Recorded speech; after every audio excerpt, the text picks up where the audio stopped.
kami ni ate mag-tablet.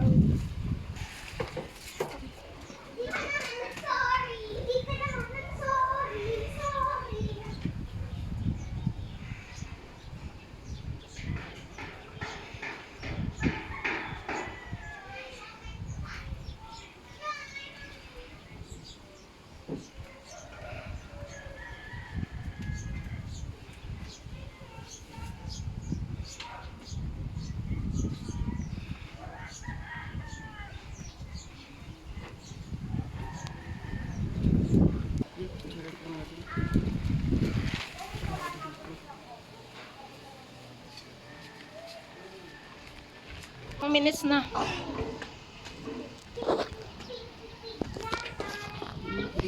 Bakit ba ba eh? Binidyo mo.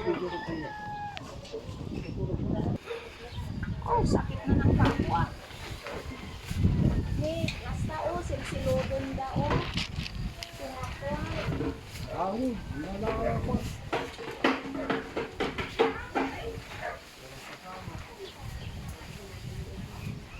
Ang gloves ko nga pala.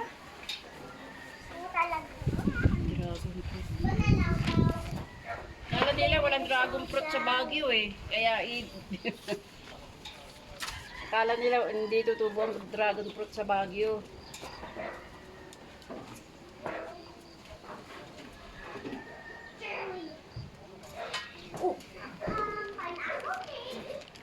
Eh, ang sa na ito, alam mo, pagsanggiran mo.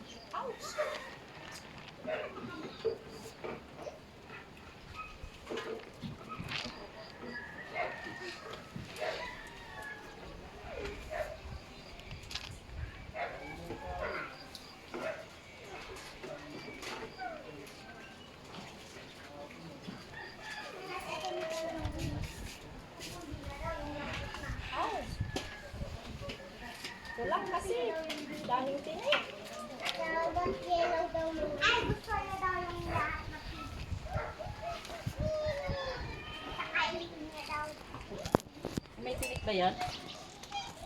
Oo, daming tinik oh. Ay, oo, yung dahon niya. Akin na daw. Napakita ko sa Bisaya. May dragon fruit dito sa Baguio. Kala nyo dyan na sa Bisaya meron. Pati sa Baguio meron.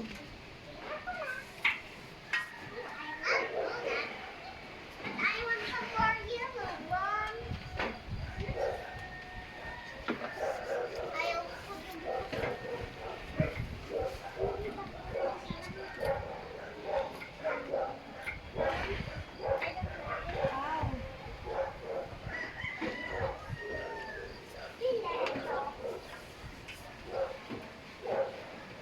Ayan, yan. Ang laki. Wow, ang laki. Hinog.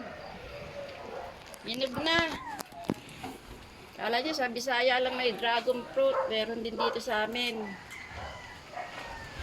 Oh, ang dami. Daming bunga. Baba muna, bigat. May daming bunga ang dragon fruit dito. Alisin mo. Ito ang aming na-harvest na dragon fruits. More than 20. Pinamigay ko na rin yung iba. At ito po ay gagawin kong ice candy, guys. Yan.